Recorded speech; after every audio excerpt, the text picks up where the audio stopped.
opportunity to refresh themselves and maybe get some additional networking in, and also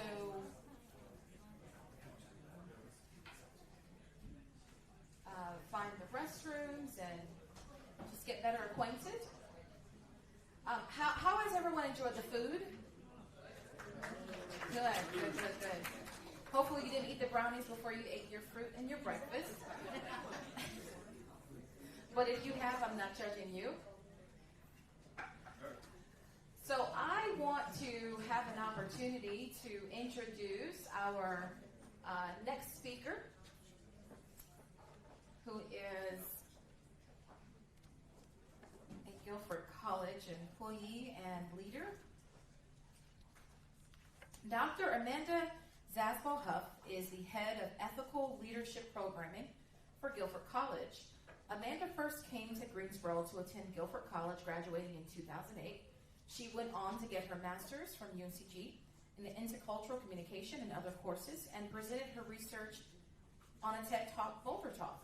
Amanda and her husband, Dr. Dave Huff, moved back to Greensboro to open their own clinic, Good Health Greensboro, Chiropractic and Wellness, which won many awards, including Greensboro Chamber of Commerce's 2020 Small Business Person of the Year and North Carolina Chiropractic Association's 2020 Chiropractor of the Year. In 2022, Amanda was recognized as one of Tri Business Journal's 40 Business Leaders Under 40. Amanda served in the clinic with community and human relations, hiring, firing, and training all of its staff. Currently, she serves as the head of ethical leadership programming at Guilford College, creating leadership development programs for a diverse student body. As a researcher, instructor, advisor, and leadership coach with healthcare employers, Amanda has faced the unique challenges and opportunities of that the Gen Z population offers, which I think will be a great addition to our dialogue here today. So very excited to have her. Will you please greet her with a warm hand?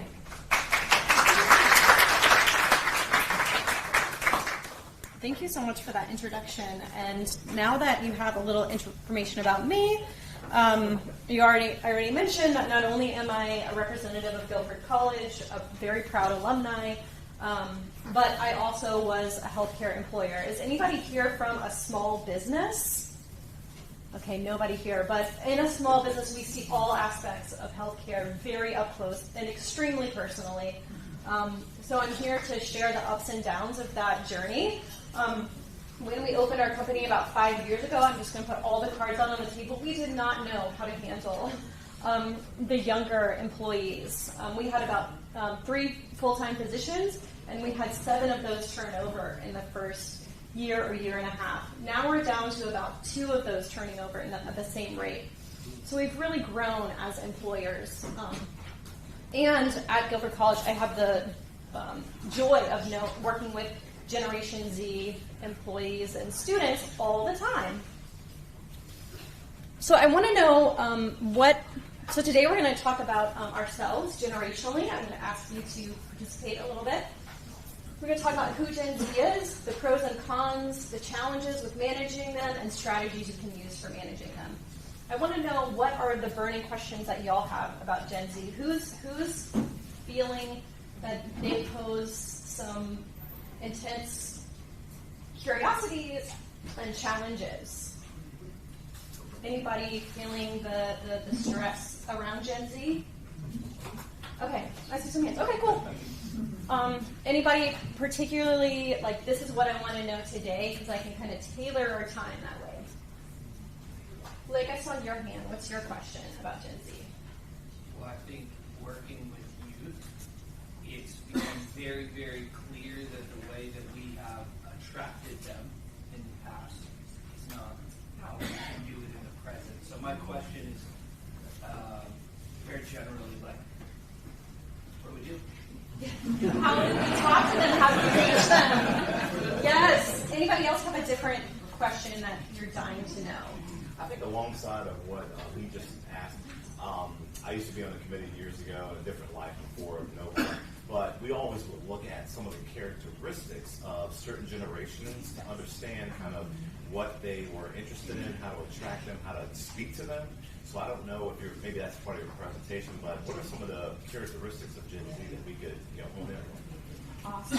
And final contribution here. Thank you. I got you. More of a comment than a question, but I noticed we talked about how some folks would rather work maybe retail these days because it pays so well. But something I noticed as a professor is a lot of Gen Z doesn't desire paid labor at all. They're very entrepreneurial. So we see a lot of social media opportunities to make money, and a lot say they're in college because their parents made them. That is a wonderful point. Yes, thank you for that. So let's get it started, right? Black Eyed Peas. All right, we're going to do a roll call, so I want everyone to stand up, pretty please. I told you this was participative. Okay. And I want you to sit down if you are in the baby, or I want you to, if you're baby boomers, raise your hands. All right. And if you were born anytime before 1964, so if you're the silent generation, you can keep your hands up. We'll join that group. Okay. Now I want you to, if this is correct for you, I want you to wave your hand from side to side. Okay, we're going to read what does this research say is your best work traits and what you're looking for from work. Okay, are you optimistic? Do you enjoy mentoring? You have a strong work ethic. You're a loyal employer. You're looking for a hierarchical culture, the chance to mentor others, and you're looking for respect.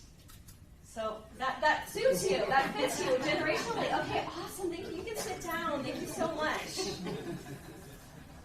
All right, if you are a Gen Z, Gen X, raise your hand. Perfect. Are your best work traits that you are independent, innovative, strong communicators? Are you wanting from work a trustworthy employer, of problem-solving opportunities, competent colleagues, and autonomy? Raise your hand from side to side if that's you. Okay, wow, this is really fitting as well. Okay, great. Please sit down. Thank you so much. Millennials, where are you at? This is my generation too. Beautiful. We're all beautiful. All generations.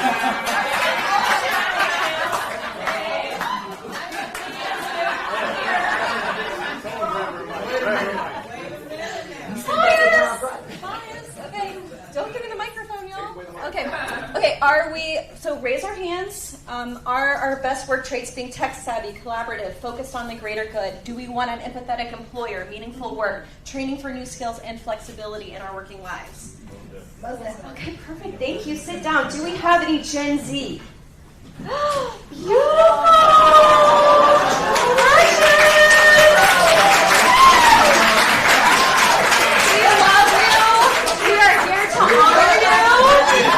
Okay, now please, we're asking you to represent your entire generation. No, not really. We're all individuals, okay?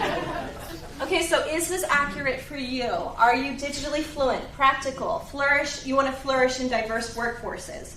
Do you want a culturally competent employer who offers competitive wages, mentorship, and stability? Is that you? Raise your hand. That is the definition. Okay, great. And if there's anything that we say here that you feel like needs more context, or you want to qualify, or you want to just say no, raise your hand, because this is about you, and I don't want your voice to be silenced. Those three. I'm going to be moving through this a little bit, so if there is time for more questions, we'll take them later. So who is Gen Z? This is a lot of research compiled by the Annie E. Casey Foundation, but three defining characteristics of them is, one, they are diverse, and a lot of that means that they have been from historically underrepresented groups. So 25% are immigrant or refugee, meaning that at least one of their parents was not born in the country, or they were not born in this country. Many of them may be undocumented. Right under 50% are white. This is the last white majority generation.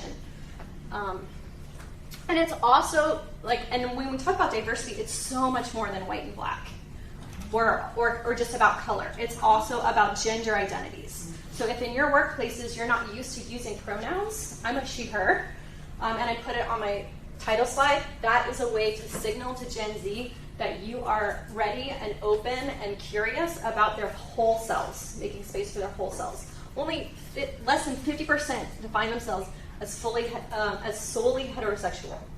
So there's pansexual, there's a lot of different sexualities that this generation is adopting, and it might be confusing to us who just saw it as gay or straight, or maybe bi, but it's something that's very important to their identity. And they're more aware of gender and inclusion. Oftentimes their family structures were really different. They can hear things that we might not see as gendered or exclusive, but it is to them because they have such more vibrant, full spectrum identities. And there are also more from their generation is more from low incomes than previous generations before them. 20% are in poverty, 40% are low income.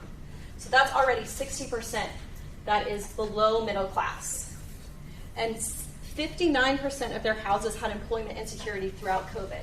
So if you can imagine young employees coming through COVID, seeing their parents struggle over the past 4 years, what kind of mindset do they have towards employers? Do they think those employers are trustworthy, are going to be loyal to them, should be loyal to them? No. So that could motivate some of the reasons why they are looking for a third option, why they're ready to jump ship quickly while they're constantly applying for other positions.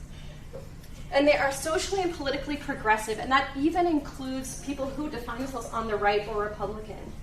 They are looking at progressive social issues. They want to see that inclusion. And I also put that they are dystopian. So I don't know how deep of conversations you've had with Gen Z, but a lot of times their outlook can seem very negative about the future. If we imagine them growing up on young adult literature like Hunger Games, this idea that we are all out, like the system is kind of stacked against everyone flourishing, and whether it's capitalism or political systems or a lot of different other structures, there's this idea that we are fighting against a much larger system. And that brings us to the next point, which they're often defined by mental health struggles. So they have double the mental health struggles of millennials, boomers, Gen X. And if you really want to dive into this, Dr. Jean Twenge, I don't actually know how to say her, Twenge. She writes a book. She's on podcasts. Ezra Klein's show has a great podcast about her. But she attributes a lot of these mental health struggles to the use of smartphones, the way it's kind of morphing their brains, encouraging tight competition, negativity, the inability to self-manage. 30% say they're persistently sad or hopeless. And this is like engaging our empathy right now. Like 25% of Gen Z students made a plan to commit suicide in 2020. And I know that many of us feel this is not what we want for young people. 9% attempted suicide. 12% of black youth attempted suicide. 25% of LGBTQ. So they are looking for spaces where they feel seen, where they feel included, where there's that flexibility. And we can see that their bandwidth for managing difficulties, conflicts, controversy might be severely limited when a quarter of them don't even know if they want to survive. They're also very financially savvy and practical. A lot of them were affected, their households were affected by COVID, but we can see that this generation really was able to pivot even there. Now 50% are saving more now because of seeing that instability, and 50% are investing or they have a side hustle. They're doing DoorDash or they're selling things online. 88% chose their major based on job availability, so they are very cognizant of college debt and employability, long-term futures, long-term savings. They want a practical life and career skills.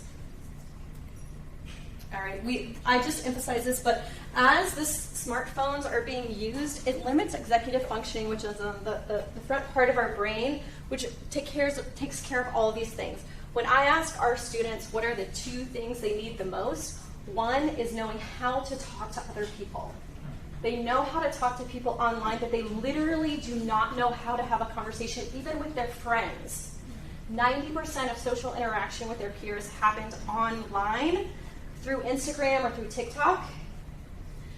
So, and they also don't understand how to manage their time. So they need to know, how do you create a morning routine in order to be at work? A lot of our Gen Z don't understand the structure of an 8-hour workday. This is new to them. And they will need modeling to understand how to organize, prioritize things. So you'll need to actually sit down with them as if you were with, a middle schooler. How do we make a schedule? How do we make a list? They might need that support.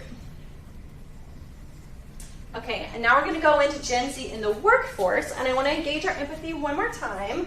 So I want you to just reflect on, what was your first job? How were you as an employee? And what did you learn? Was that the easy way or the hard way? I just want you to think to yourself. And I know in this room we are all, if we were to rate ourselves between 1 and 10, we're all above 8s right now, right? Yes. But who was below a 6 in your first job? Yeah, in your first job. How did you perform as a person, as an employee? Looking back, if you had hired your first job self, yeah, would you have been an 8? Or would you have been below a 6? Hands high. Yeah, okay, so a lot of the times when we're really judgmental about the upcoming generation, it's not necessarily because their generation is fundamentally flawed, it's because they don't have that work experience. So we're going to take that into account when we're judging Gen Z. All right, and this quote from The Hill says, every generation coming into the workforce has some talk about them. The millennials were entitled, no one wanted to work with them. Now they're sought after. Why is that? They have 10 years experience. So I strongly believe with this ego check that Gen Z is going to be poised to be an amazing professional generation. All right, I want you to, again, raise your hand when I'm going to go over each of these, and I want you to raise your hand. I'm going to do thumbs up or a thumbs down if you think their work ethic is a pro or a con. If Gen Z's work ethic is a pro or con. And it's okay, we can be honest here. We're trying to figure this out. That's not an asset. Okay. All right. And I'm gonna be bold and call on people. All right, so I see a thumbs up here. We'll start with a pro. Why did you give a thumbs up to Gen Z's work ethic? Because they see a broader view and have broader ideas, so it gives more credence to their work ethic to me. Okay, because they're able to maybe manage a lot of different responsibilities into their working commitments. Okay, and then someone who gave a thumbs down. I didn't notice there was a lot of thumbs down. I do like being called out. So I did because of some of the very same reasons, and that is there may be a level of positive emphasis on the work, but the way work ethic is defined, that you're here, you're willing to stay over, you're willing to pick up extra, I don't see that happening. Yeah, okay, great. And that's from a boomer, let me just say. Love it. Okay, professionalism in email and communication. Who thinks that's a pro? Who thinks that's a negative? Yes. And I'm not even going to have to ask anyone about that because Gen Z themselves would say, we have no idea how to email. We don't know. Millennials were like, oh, we can do this. We don't have to think about it. But Gen Z is very cognizant. They would welcome, the students I've talked to would welcome that instruction. As colleagues, do we like working with them as colleagues? Or would we prefer not to? A lot of us would. Melissa, right? What's your favorite thing about working with Gen Z? Oh, they're so creative. They're so creative. And then just they know how to make the day like a project that's more efficient. They get probably a different insight to it. Efficiency is one thing, yes. They're time-based. They want everything to move quickly, and that can help us move our processes along more quickly too, so that's great. Diversity, equity, and inclusion norms, positive or negative? Positive. Oh, like huge pats on the back for all of us, because it can be difficult to have Gen Z shining a light in areas that we have been underdeveloped in our organizations. And so it's a learning curve, right? We should all learn and make space, and that helps us grow too. I've understood aspects of myself more deeply because of the conversations I've had with Gen Z. So we're all growing as they share more fully who they are. Love that we love that. Okay, creativity. Positive. Great, beautiful. Loyalty, stability, pro or con? 70 to 75% are actively looking for a job right now. Yes. So I feel you. Competence, pro or not so much? It depends on what area. On the area? Okay. Resilient and persistent, pro or con? Okay, Toshiba, you said yes. Where do you see that come out? Well, I say they're resilient and persistent because even though they will put something that's not working for them, they bounce right back into something else, and it's always progressive. They are going to say, I'm not going to stay here and become a disgruntled worker. I'm going to move on and do something else. That's a beautiful testament. That's a great skill. And I know that a lot of us, in my mind, might say no, because if there is a challenge, they don't always know how to overcome small workplace issues very effectively, but the ability to move on is something that I've also seen. Okay, and their core values. Do we love them, or are they difficult? Great. It can be both. We love them, we know they're needed, and it can be, okay. We may not have time for this, talk at your table. What do you find most difficult about managing Gen Z employees, and what strategies have helped or haven't helped? But what would be, does anybody have a strategy that you think has worked really well? Okay, the second half of my presentation is really on that, so. Yes, ma'am. I would say just modeling that behavior in the front of Gen Z. We have pathway programs that we give them those types of topics, so when they get through our programs, they know what to expect. They know how to work in the workplace. They know how to get along. How to email, how to have a... So you have to model that and expose them to others that are talking about. Awesome. And Dante, did I see your hand? And then... Yeah, you did. I think this is an interesting conversation because I was born in '95, so I'm like away from you. But I think one thing that's effective is including them in conversations as well. A lot of systems have a hierarchy to, you don't speak yet because you don't many of them first. They know including them in conversations so they can all contribute to the greater good of the organization. And what yeah, I think you guys saw that. Actually, having a listening ear and bringing them to the table so that their voice can be heard.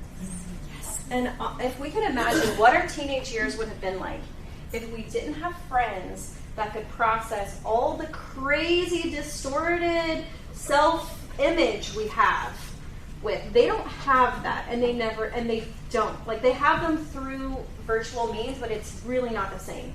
So they haven't had caring people in person to help them affirm who they are, that it's going to be okay, here's how we overcome, and here's how we grow as people. So they need that empathy and that listening ear. All right. Well, so if 70% are actively seeking other jobs, what do they want? What do you want? They do want a safe workplace, and that means they don't want to work in dangerous factory or industries. But it also means that they want those trigger warnings. They want those pronouns being used. They want to feel psychologically safe. They want flexibility. Often they leave 9-to-5 jobs for DoorDash or Uber. Compensation that supports financial security and a path upward. They will not settle for less than living wage, and it's shaking the foundations of our labor economies. And they want training in a coach-like relationship, as you were talking about, and feedback with practical skills and growth. They do really want to do a good job. So what can we do? There's six tips that I have. One is imagine that we are an alien. Or imagine that we hired an alien who knows how to do this job on their planet, but they have no idea how our system or how our planet works. How would we help orient them into our environment? We cannot assume that they already know how to talk to a boss versus a peer, how to show up for work, how to dress for work. They don't know.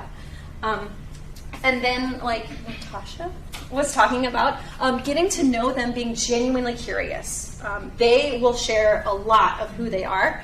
And I also, if you are training multiple people at a time, use icebreakers.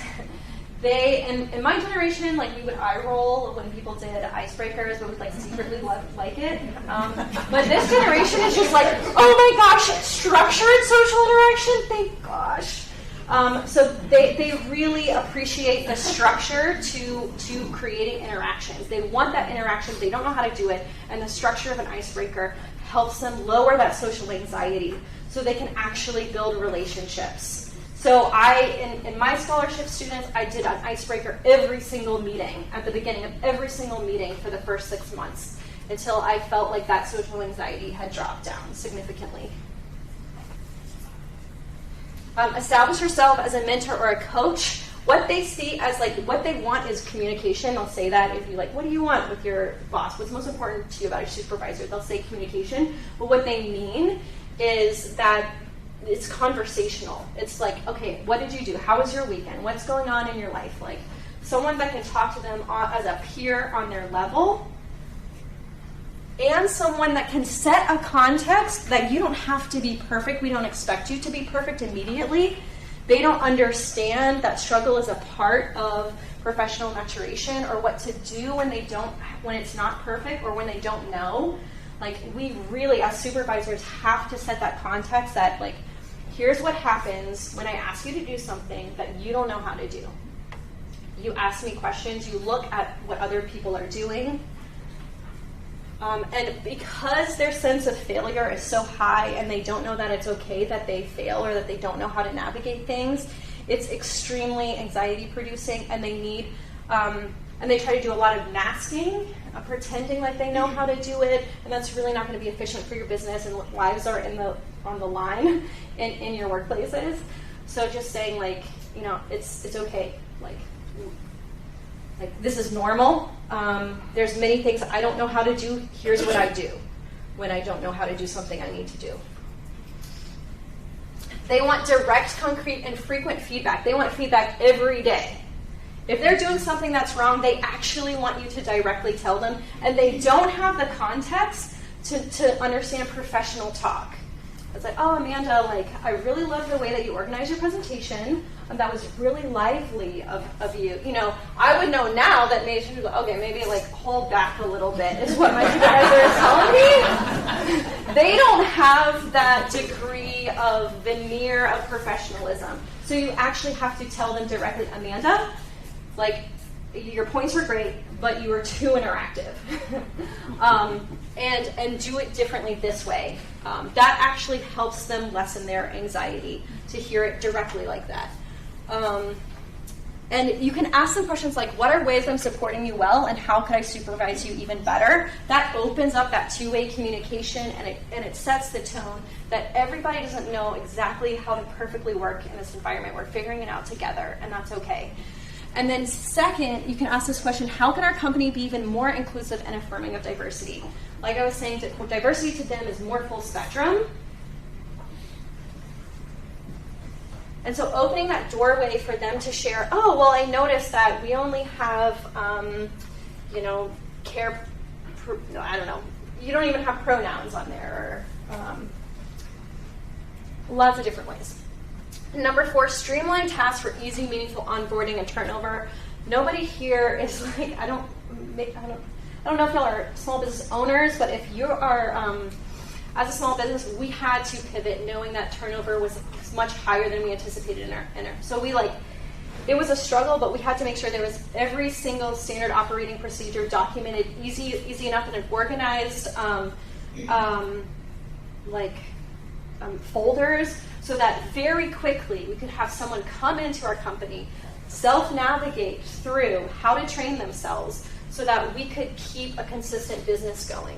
And we had to think about what are tasks that are everyday tasks that are easy to learn and take up a lot of time in our clinic, so we can give that to new hires until they've decided whether they're the right fit or whether they think that they're the right fit for us or whatever, so that the harder to train tasks are given to more senior employees that we can compensate them more for. And as we're training them, do not place them in a room to only watch videos for 3 days. No shade if that is what some of us are doing, but what this is going to nosedive the longevity of these people. They need to form relationships. They need to know that they belong. They need to know that they can succeed. They need to know that their work matters. So connect what their tasks are to the overall output of how does this help people live better? How does it help our patients be healthier? How does it help our organization contribute to the world around us? And they need to feel self-efficacy. They need to feel like I can do something. I can do something. I know this. I'm doing this right. Standardize their schedule and provide a sense of efficacy and flexibility. So.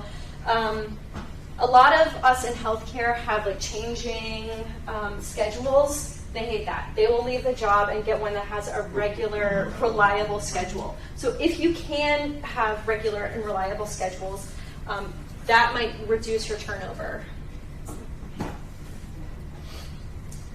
And then making vital roles sustainable financially and promoting good talent. Gen Z is not going to settle like previous generations for less than living wages, in which the MIT Living Wage Calculator is the most comprehensive living wage calculator, according to my research, which might not be as good as Neil's, or the NC Department of Commerce. And that's $16.50 an hour for one adult. If it's one adult with one child, it goes up to $34 an hour, which seems crazy. So having other ways, I love Warren's idea of having big healthcare systems, kind of promote some of that. If you want to take a picture, this is all my recommendations on one slide. And then I had seen you pulling other cameras, so I was like, I know I got the yellow card already. I will stand back to it, but to close, I wanted to highlight my favorite things about our Gen Z students, and similar to Salem College, at Guilford College, we often think that we are people often perceive us as a PWI, but we are majority minority. We have 60% of our students are Pell eligible. Many of our students are undocumented, and they carry and I don't know the percentage that's first gen, but it's also very high. So this is the future of our county that's here. I love that they're open, playful, and curious. They are very caring. They definitely want to contribute to people around them. They actually follow your advice once they trust you. So if you establish yourself as you wanting to help them, they will follow your advice. They want to. They're honest and direct. They're courageous about inclusion and justice. And they're very aware of mental health, which makes them incredibly empathetic as colleagues. There's no, it's okay, you're sick or whatever. They are very flexible, and they want to do a good job and learn how to do it right. So thank you so much for caring for this future generation with me.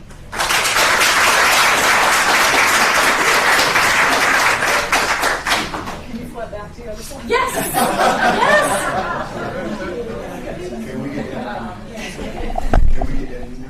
No, you want the email? I will share it with Joyce. Oh, that's sweet. Thank you. Heart still.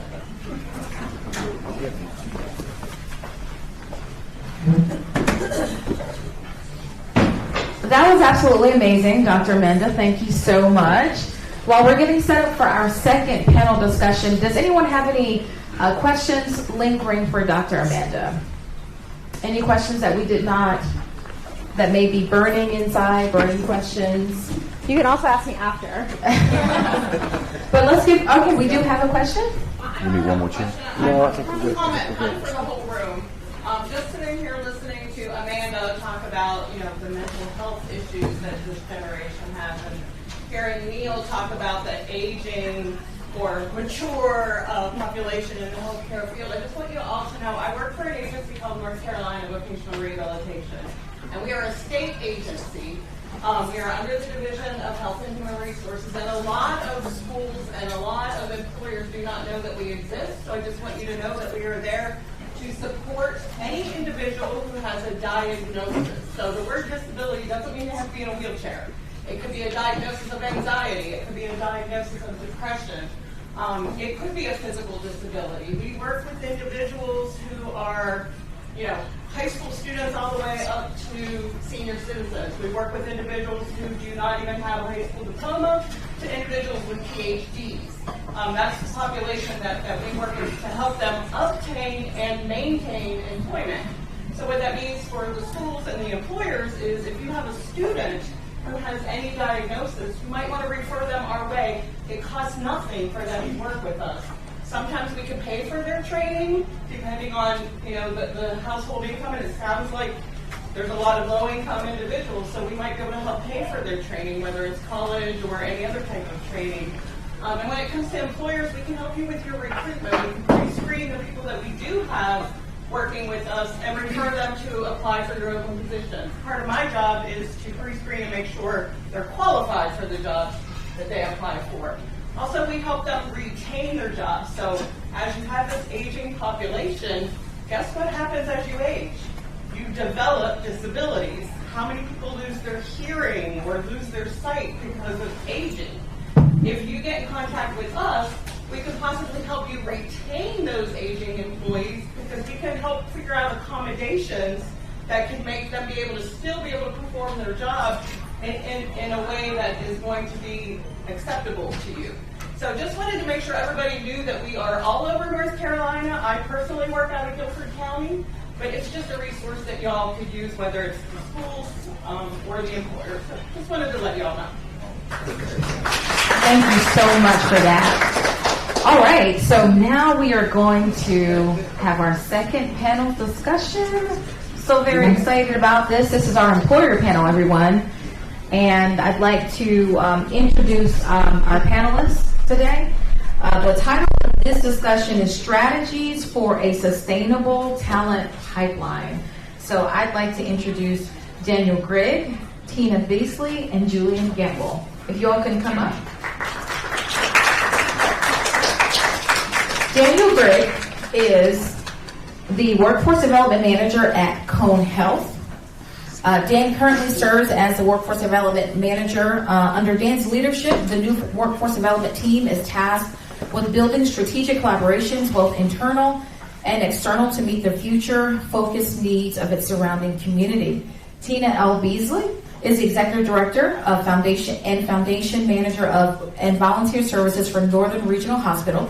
Tina has worked for Northern Regional Hospital in Mount Airy in various roles for 24 years. Her passion is working with local students to provide them with opportunities in the healthcare world. Tina also serves as the Tina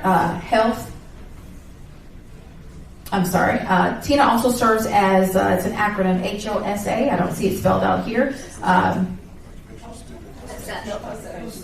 Say that again? HOSA. I just didn't want to mispronounce it. Tina also serves as a HOSA Future Health Professionals Advisory at the Surrey Early College High School. Julian Gamble is the Talent Acquisition Manager for Vermont Health. Julian is a Maryland-born native who went to college in Indiana, got his bachelor's degree in accounting, and he worked in the accounting and finance field for over 23 years. Just prior to joining Navant in 2021, spent almost 2 years placing senior-level accounting and finance professionals while working for Robert Half. Julian loves outdoors and trying new things while spending time with his wife of 23 years and 11-year-old son, Davidson. Please welcome our and for your panel today. And I will turn the floor over to Warren, who has been doing an excellent job as our moderator for today. There you are. Excellent is a hard word to define. Although great words begin with E. So I always have all of my classes choose a word that begins with E that describes them. Think about it. Energetic, exciting, egotistic. So I am not Tiffany Jacobs, obviously.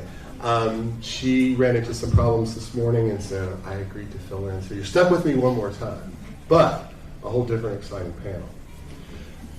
I think some of the things Amanda was sharing with us are really pretty cool, because teaching at this age and working with people at this age, I think the whole icebreaker thing is wicked. So I do icebreakers a lot. So here's a quick one for you. Raise your hand if you would rather read the book or watch the movie. So if you read the book, raise your hand. See, you can divide generations real quickly this time. Okay, watch on Netflix. No good. Stream it. But here's the best question, because this will tell which of you are type A. Wait. Here it comes. Does the toilet paper have to come over the roll or under the roll? Over.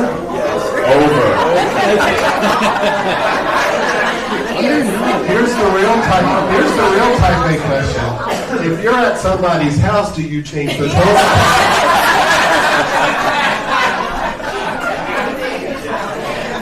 Welcome to healthcare. Welcome to healthcare. So these are the generations that we work with. These are the challenges that we have. These are the things that we have to look at. We do want to shift now in looking at our employer partners and what makes a difference to them. And we selected just a couple of questions, and you guys, I'm going to kind of call on you.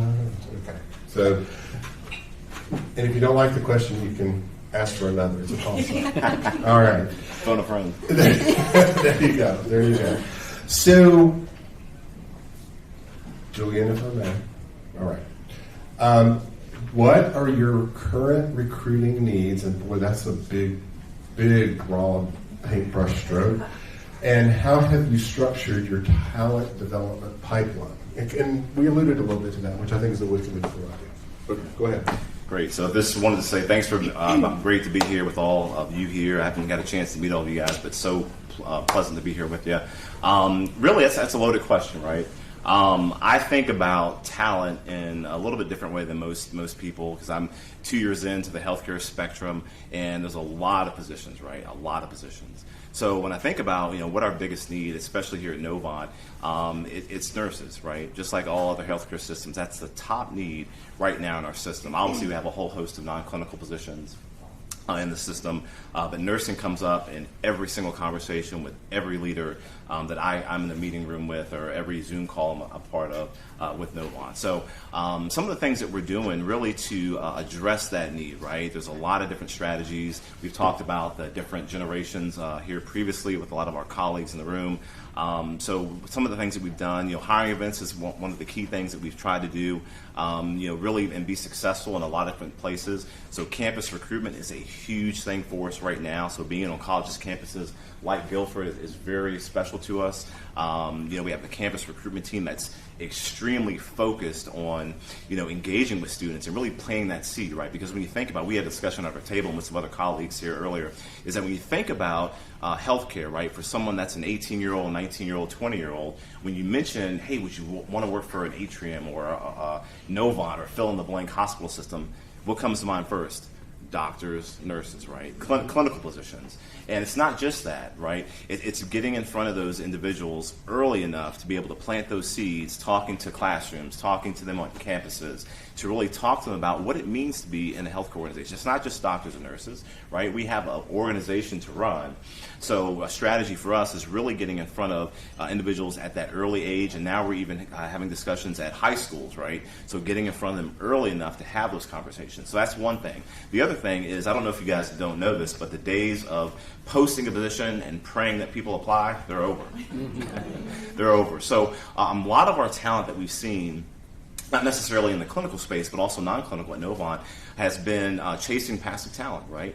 So we can't read minds. I can't sit here and read what you guys are thinking as you're looking at me, right? I don't know what your backgrounds are, what your experiences are, what you're thinking right now. So it's really getting in front of that talent, creating talent pools on LinkedIn's and Indeed's and those particular websites, meeting individuals where they are in this moment, and saying, hey, so-and-so, you look like you have a background that we're looking for. Would you be open to having a conversation about working for a great healthcare company like Novant? So being intentional about those types of searches is one thing our recruiters are certainly focused on, and we've seen a lot of traction from those types of mindsets. So those are two of the biggest ones for me, but I'll turn it over to you, Laura.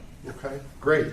I think you bring up a couple of things. I had someone recently tell me that from an HR perspective, it is no more the gatherer versus being the farmer. And I thought that was really pretty wise, because it is about the seeds that you plant. It is about where you infuse yourself, where even back in the day when I was in hospital, I didn't worry about that I was going to have applicants when I posted an RN position. I never worried about that because it was going to be there. So I think that's really, really interesting. The other piece to this, I think, is cultivating what we have, and we've mentioned that a little bit. Looking at Neil's information as a strategy, as people move from job to job within our systems and what they look at within our systems and how we retain them. There's an interesting piece of, again, tying together what Amanda said and Neil presented and what some of us have talked about. When we're looking at young workers right now, and this is a struggle in education tremendously, when I was told that I failed a test, I failed the test. What do students hear today? You're a failure. And it is a huge struggle when we are migrating students to employment, that because they're not perfect when they get to their employer does not mean they are a failure. And it is a really unique bridge that we have to build there. The other bridge, of course, as I was talking about, has to deal with the maturity of the workforce in healthcare, because it is very, very different. So Dan, I'm going to get Julian to pass the mic to you. Talk to me a little bit about what concerns do you have about the aging workforce? Be careful how you answer this. And succession planning within healthcare industry overall.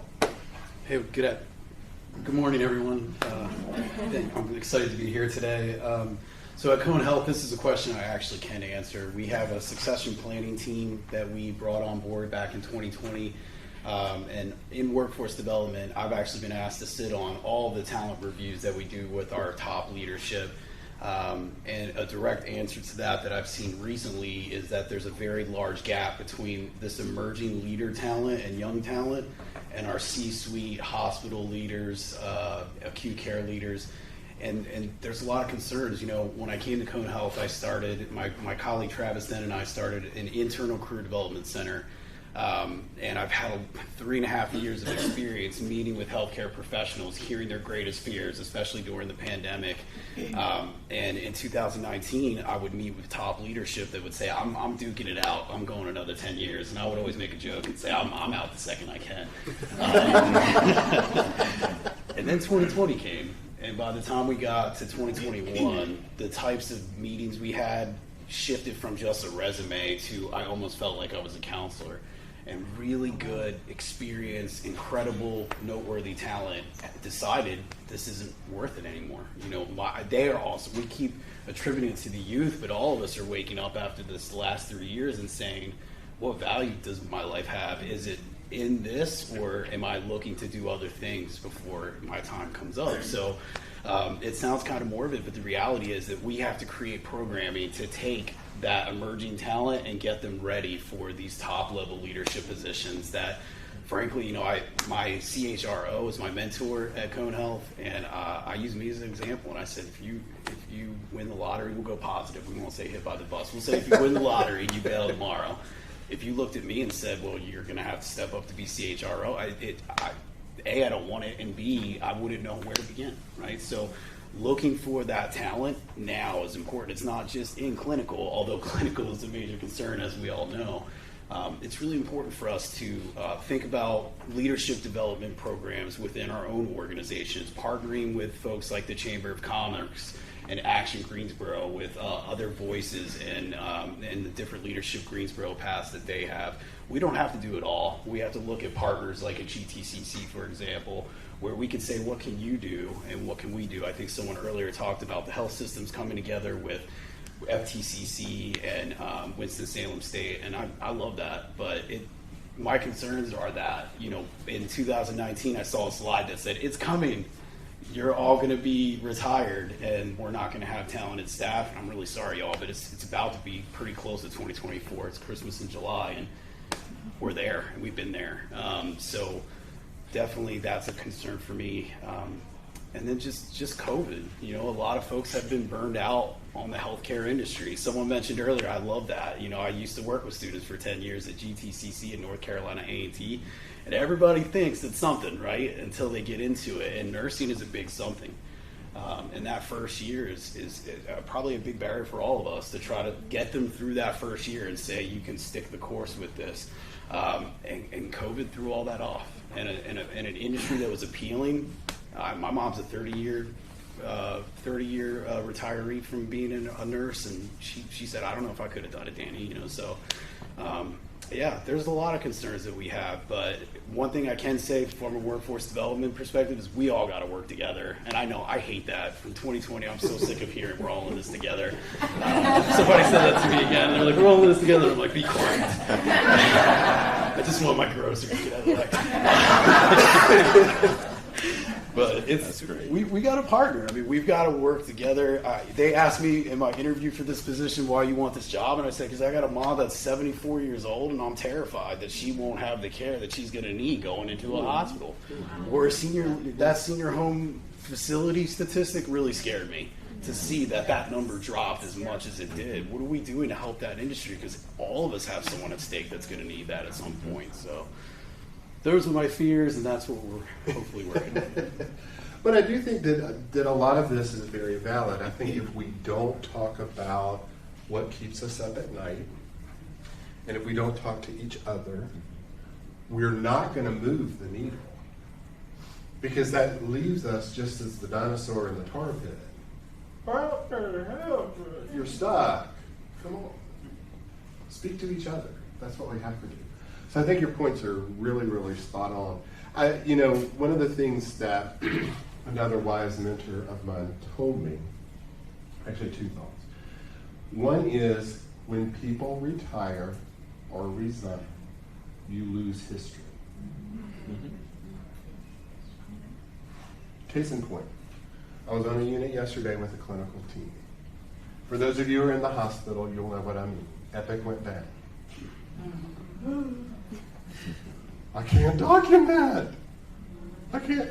Do you remember when we had again dating myself, when you had the credit card slider, that's how they did your credit card? Yeah, right. I know.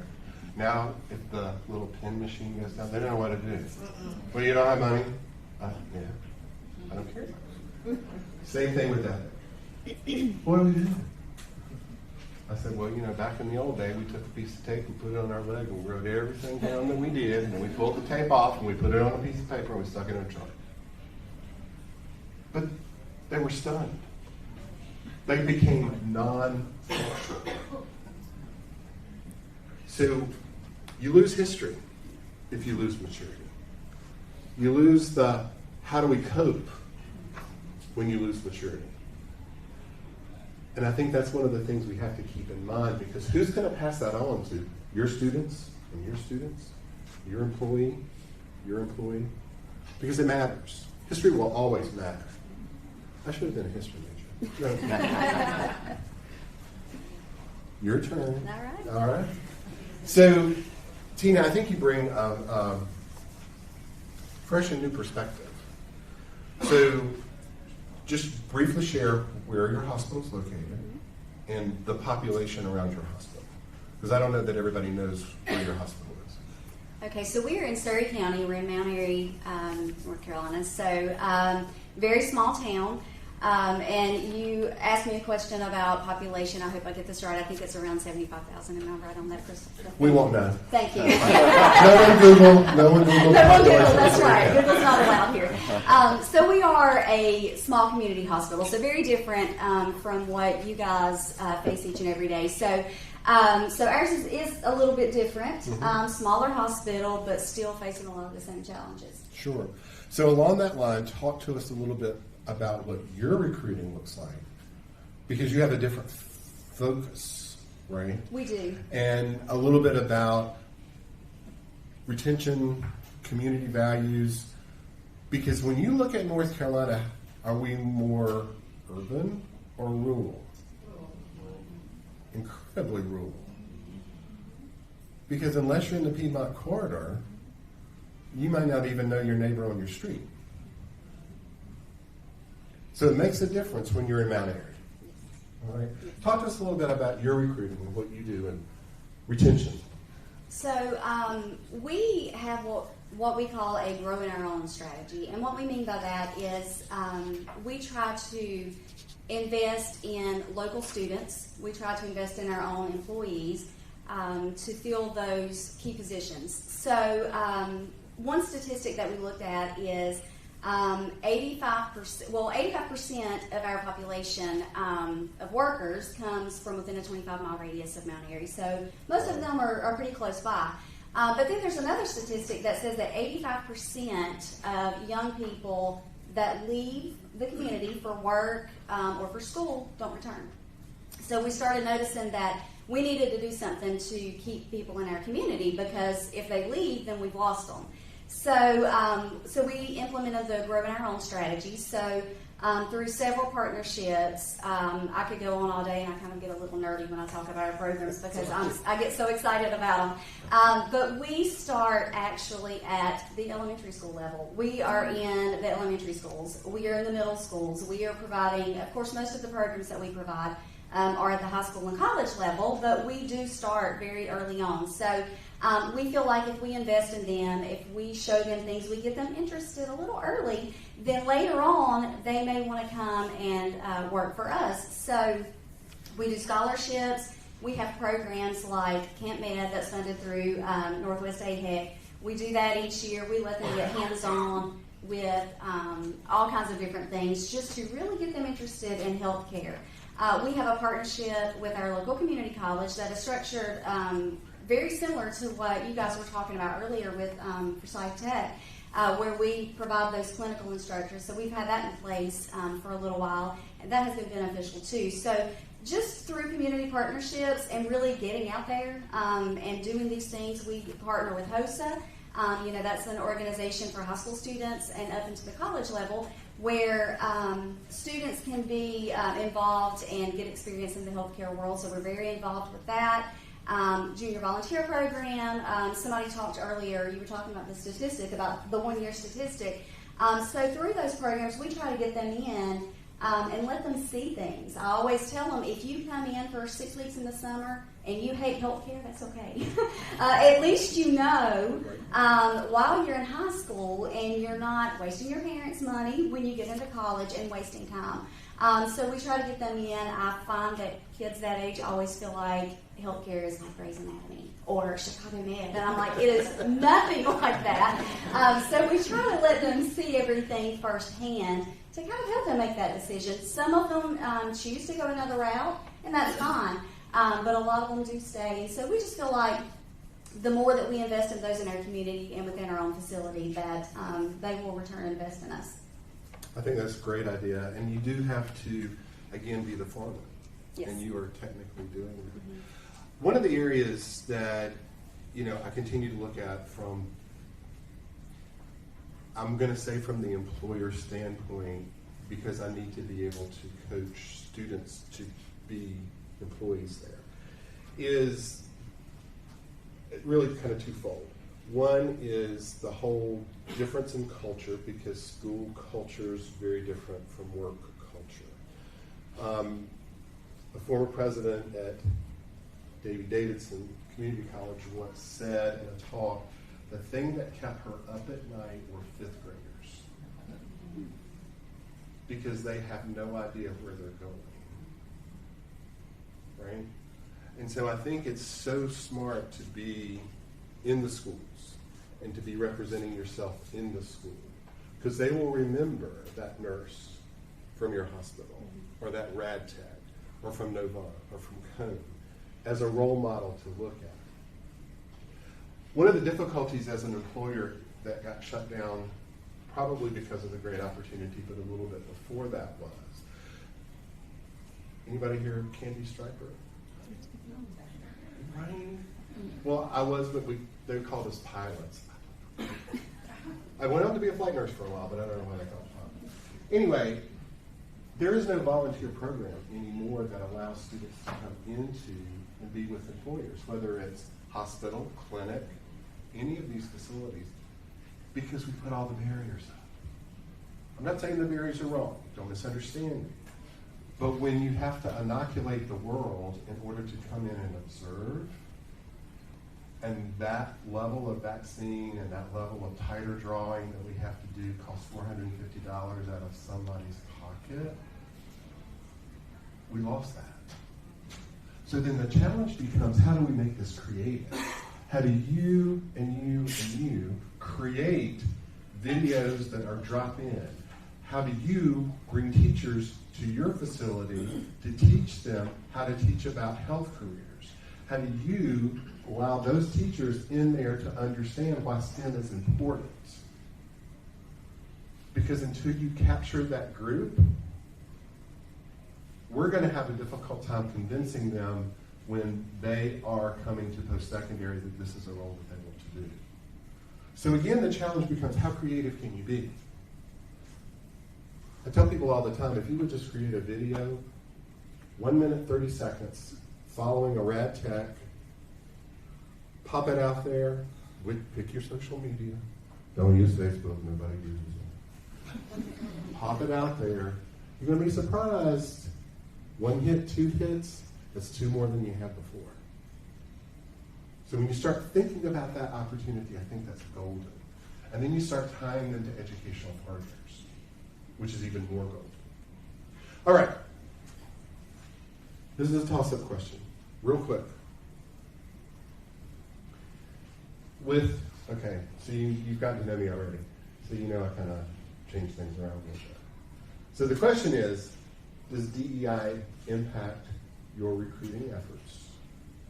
And I wish we would drop D, and if I offend anybody, I'm sorry. Because how do we measure diversity? As a number. We can play numbers all day long. I'm more about equity and inclusion. Where are we in embracing the that diverse piece of that versus the number? Okay, play a role? Any of you? DEI, play a role in recruiting? Absolutely. Back in 2019, when we started the Career Center, we also created a standalone diversity, equity, and inclusion department. And through that process, one of the aspects that they focus on is making sure that we go to, I think in the question that we reviewed earlier, those historically underrepresented groups out there. So we've got different strategies for how we go into the community, and that's really our key right now, is not just from a recruiting strategy, but also a population health strategy. So having health equity is really important to us.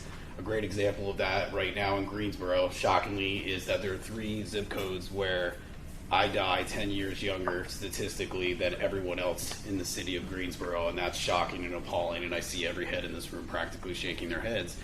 Well, we can't have, not only is it important for us as healthcare professionals to make that change, which we're working to do, we understand we can't do that from behind a computer. We can't do it, someone mentioned earlier with the farming analogy, we can't just hope you come to us, right? So we have to find talent, and statistically, I'm more likely to do what you asked me to do when I leave the doctor if I'm working with someone that comes from a similar background as mine. that trust factor is there. We all understand that.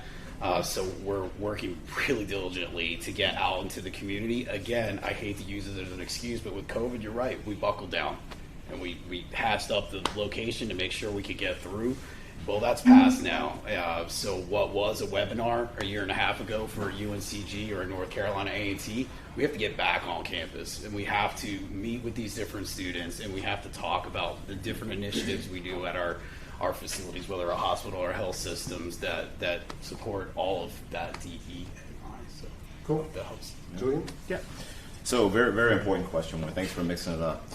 So D&I, I mean, you look at the world around us. You look at our country. You look at the world, right? I look on CNN. The world is a diverse place. It's a melting pot, right? We look at the picture that I think Amber showed of the last slide, her favorite slide, of the diversity of the students that are coming through, right? You heard about, the other, was it Tammy or Summer? Sorry about that.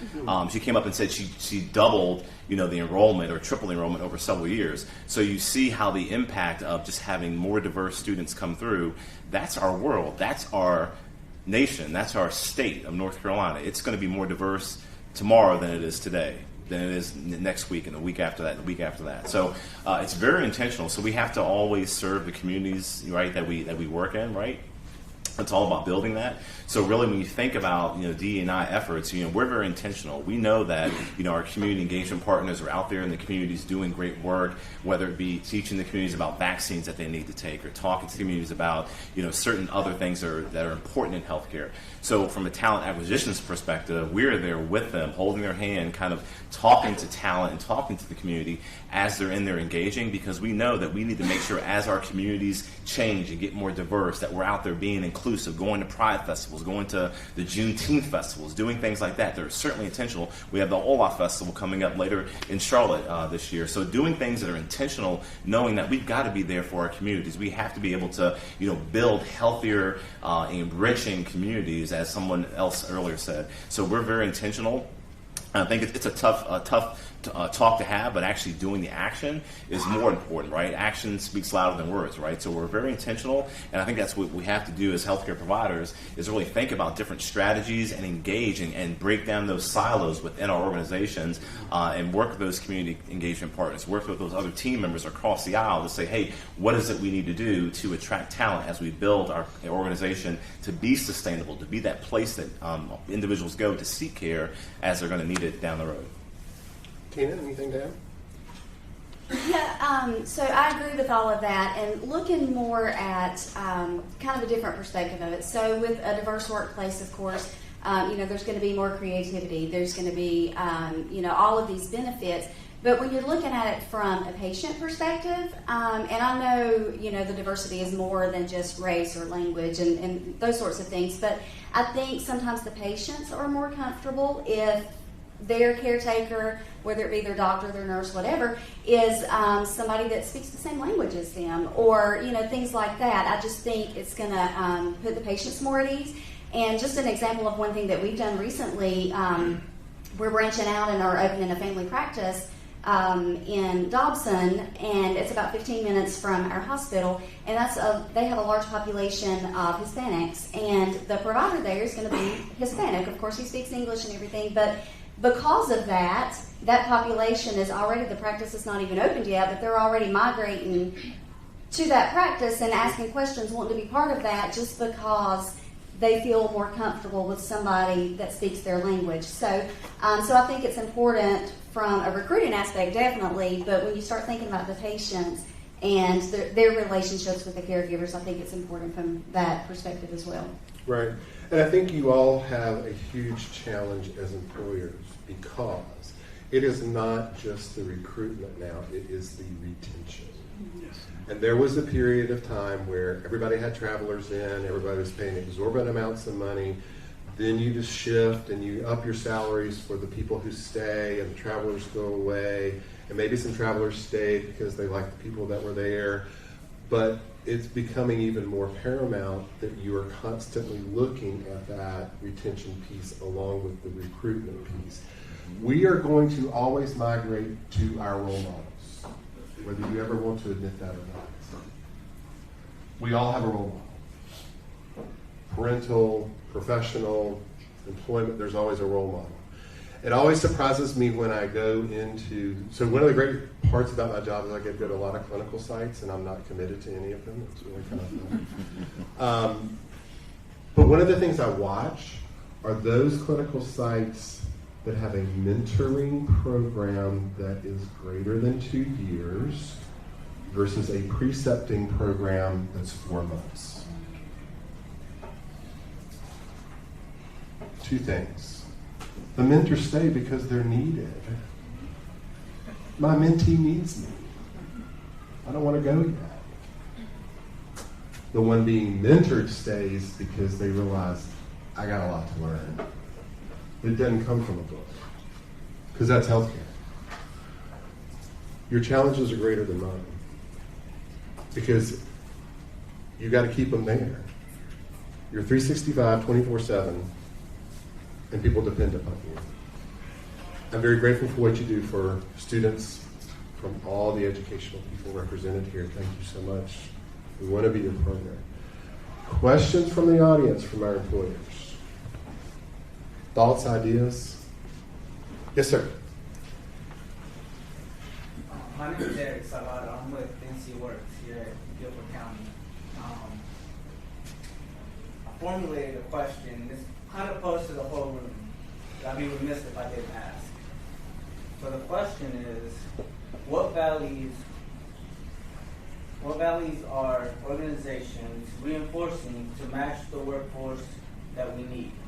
And I say that specifically talking about the household with low income, which would make up 46%, Second Chance, which makes up about 20% in North Carolina, and refugee and immigrants, which make up about 8% in the area. I interact with that population on a daily basis and have firsthand experience in those intersections. And I know that everyone likes to talk about diversity and inclusion, but that's a demographic that's being missed.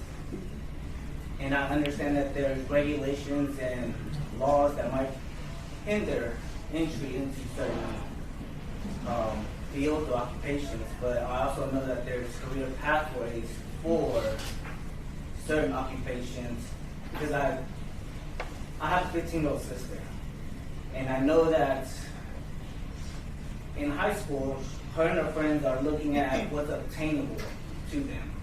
Something like 4-year degree, that cost seems unrealistic. And I think that our population and our community also see that. When you have high school students who see that their parents are being barred entry to certain industries or fields, they're not going to find interest in that. They're not going to explore, well, is that possible for me? So it's more of a general question. Like I said, I don't expect a full answer. But oh, sure you do. It's okay. Have an expectation, David. Have an expectation. Oh. I think that the conversation is worth having and exploring within industries. And I encourage anyone who would say that they are open for said demographics to contact us at GuilfordWorks and NCWorks, because we are in the communities reaching out to them and saying, hey, we're hearing that people are open to giving you opportunities. We just need more partners on that end to meet us and to actually close that gap and communicate and show them that this is something that we're walking the walk. You know, I think you bring up an excellent point, and I am going to interject before you guys, if you want to answer, because I have the mic. But, here's the thing, and here's a challenge to any of you who employ anyone. And thank you for standing up, and Joyce and Fred and people that I'm missing from NCWorks. If you have not gone to sit in that center, or you have not offered to present what you offer, you're missing a huge opportunity. That is a population who cannot embrace what's obtainable. They see what's a barrier. Agreed? All right. So Here's a huge challenge coming up for healthcare. Justice served people in this state are not all bad. That's right. They're a huge workforce. HVAC, grounds. Get them in the hospital. Yes, sir. Sorry. And I'll say, I thought that this might be a good room for it because I know that Johns Hopkins Hospital started exploring this. So I know that there's opportunities if they can set the model of saying, hey, not everything has to be a disqualifier. So like there is, valid information and studies out there to show that the industry is open to it. I always talk about the fact that we let ourselves be handcuffed, and I use that intentionally as employers, and that we've not explored the tenets of, well, we're not going to have anybody that did prison time. Really? Really? Really? Okay. So Tina came with her friend who's with GuilfordWorks. We're glad you're here. That's a great partnership. Yes. Not only because you're friends and you rode together, but I'm just saying. See, I do watch who comes in the room. But I think, David, thanks for, it's David, right? Am I? Eric.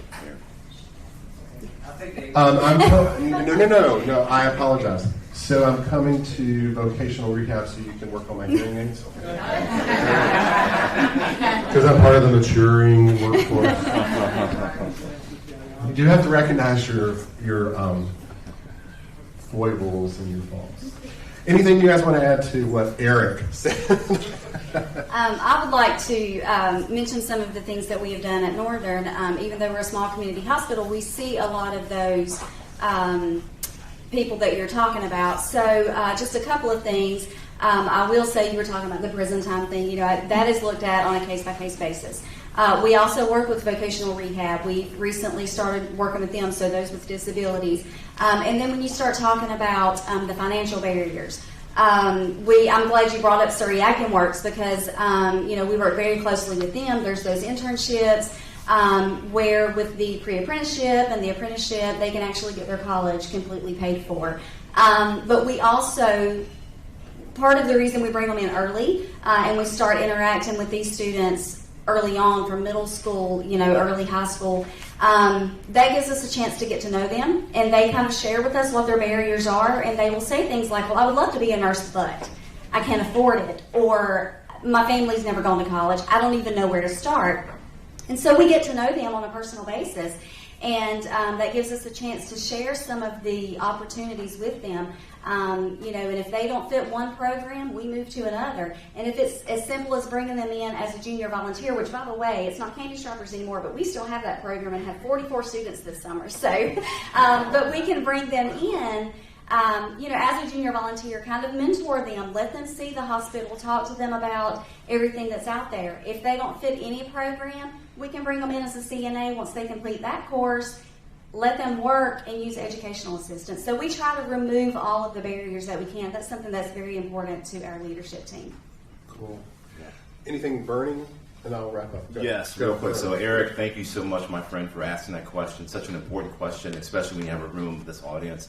So I will say there's one thing I wanted to mention that we're already doing this, and we intentionally are looking at a whole host of positions, because we all know how it is in healthcare as employers, is that you have certain requirements for certain jobs, right? Well, when you look back at who in your organization is holding those positions, right? Maybe they don't have a high school diploma, maybe they don't have that college degree. So we're rewriting the book on some of our positions, public safety, food service, EVS, to really look at intentionally say in lieu of a degree, X number of years experience, right? Because we know that there are individuals that we're missing, to your point, that may not have those certain types of dynamics that we're creating barriers just because it's on a piece of paper, and we haven't done that intentionally in the past, but we're doing that now. That's a key point of our focus for 2023 is removing that barrier, because when they're looking at applications, they're just not even applying.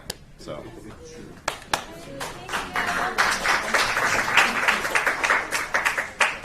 Anything quick? Ditto. We are undergoing something called career architecture, So every single job description in Cone Health is being rewritten for the same exact reason. Number one, to make sure you're being compensated the way you should from a market perspective. But number two, every position at Cone Health will now have a career ladder. Everything from EVS to the workforce development person, that you will be able to see the train of progression that you can go through. So part of that process is these ridiculous requirements that we got a round of applause. So there you go. So, Thank you so much. Yep, I'm going to wrap up one quick thing. So 2 things. I know I'm cutting you off. Okay. We're good friends, so he's not going to be offended. We're besties. At least today. Always. So I always end every class with a question to ponder. Here's your question to ponder. God, I would love to teach you. Y'all are fun. All right. What can you do tomorrow? Question to ponder. I'm going to give you a second one.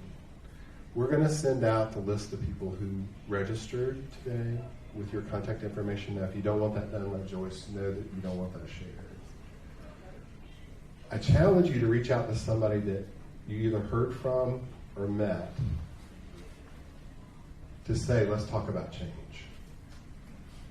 Because if you don't start the conversation, nothing is going to happen.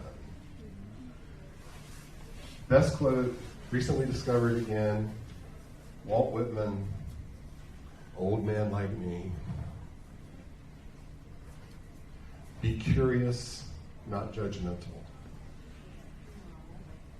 How do you apply that to what we're trying to do? Thank you all. Appreciate you so much. Thank you all so much.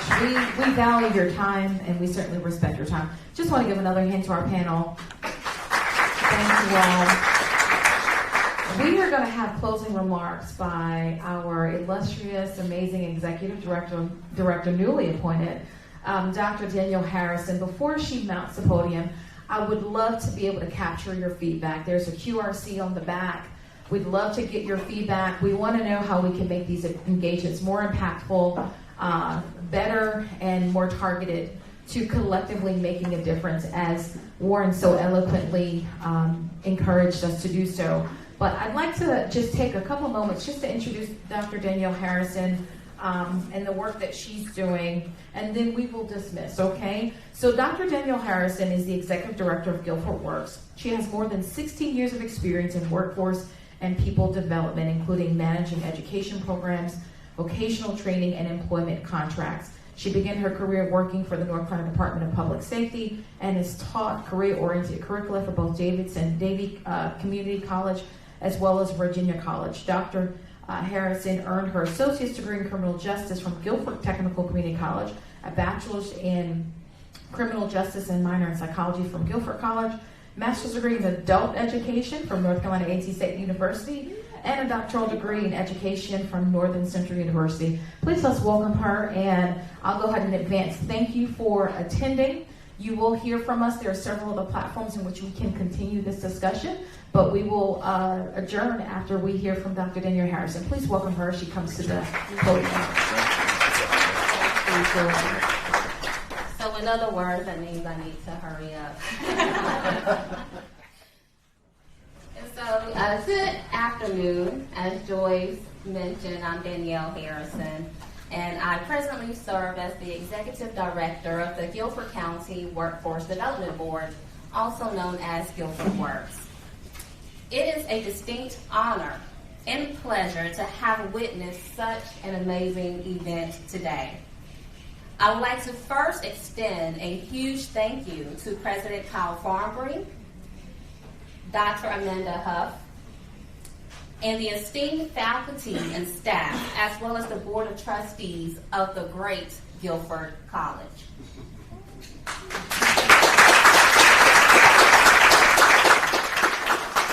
And we are forever appreciative of your partnership. And yes, I'm a little biased. We love you too. Thank you. I also want to thank the esteemed panelists and presenters today.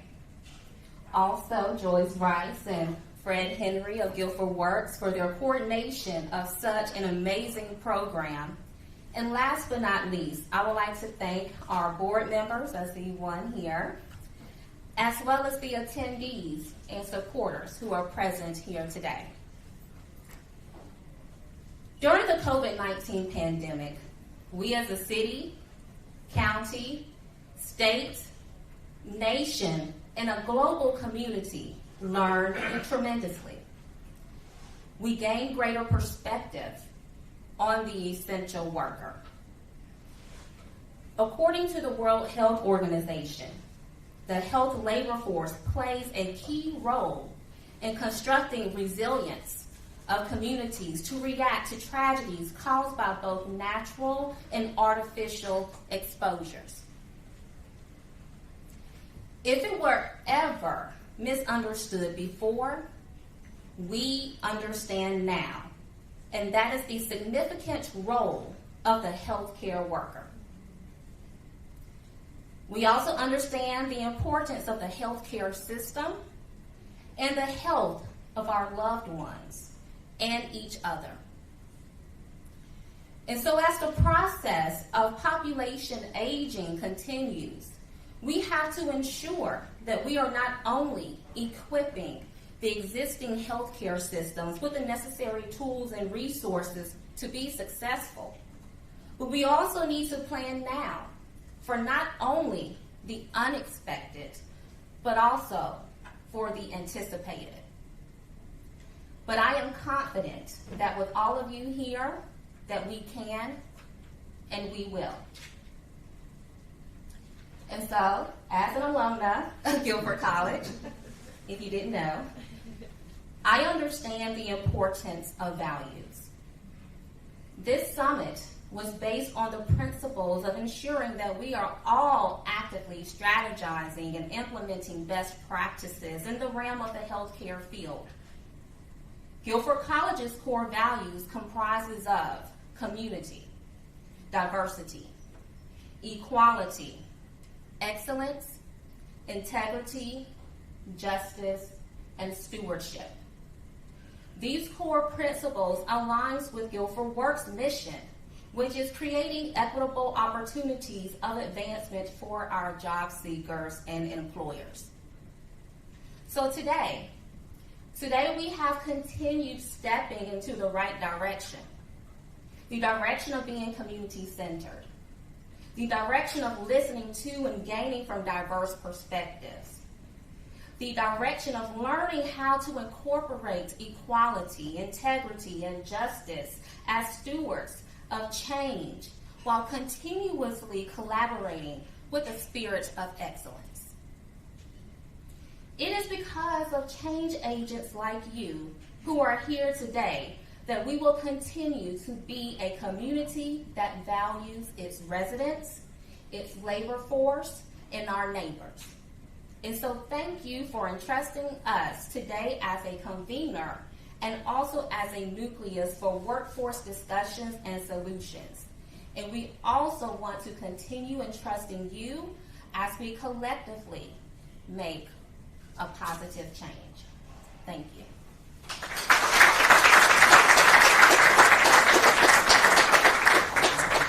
Excellent. That was an excellent address. So you all are officially dismissed. You were attentive, committed, and present for an entire 3 hours. So congratulations to you all. I just want to emphasize, if you could please complete the survey, we will be communicating with you for further engagement. Dr. Amanda, did you have something you wanted to add? I think we've been asked to, there will be, we have the Eastern Music Festival, which, by the way, we would love to have you back on campus for any of those events, and at any other time. This is your second home. But to respect the campers' use of the cafeteria, I think we've been asked to exit out of the doors that are like, I'll kind of point them out your way. It might be okay since we're like a couple minutes past when they come through the line, so I'll just kind of, direct people out the doors. Thank you. Awesome. And please help yourself to additional cookies and brownies. You can take selfies, ussies, groupies, or what have you. Thank you. Thank you. One, yeah. Dr. Williams, that's the thing that I just, yeah.